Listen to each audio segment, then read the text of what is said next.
What is it? Why is it that all the time you carry this your big eye be looking inside my phone? You no get phone? Go carry your own. Stop me here. But wait, oh brother. Where be every time you go, they speak big English where you no even sabi.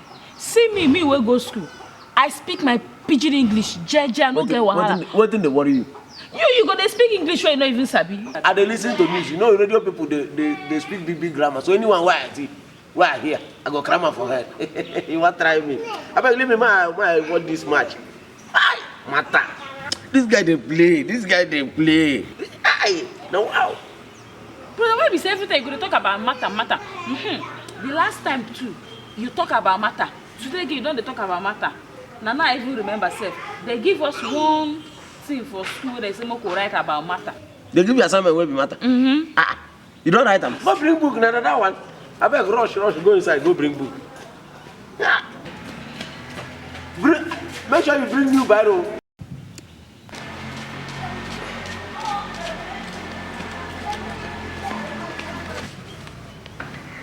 What is matter?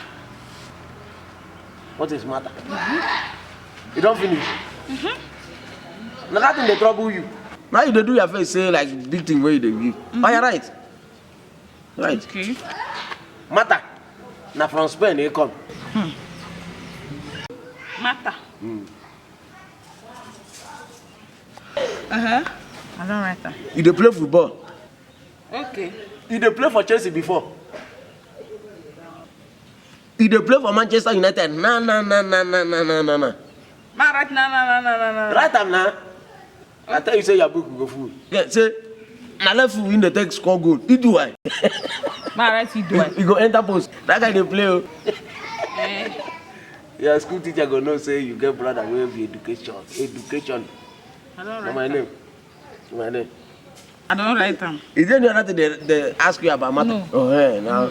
But brother, wetin gon concern football and inter-science for here? How come football enter for inter-science? Because they teach us matter for integrated science and now you dey talk about... What didn't they worry you? You know they hear about football matters? See, if you carry this in go school, if your teacher don't give you over 100, don't say that your teacher don't know school. Be sure.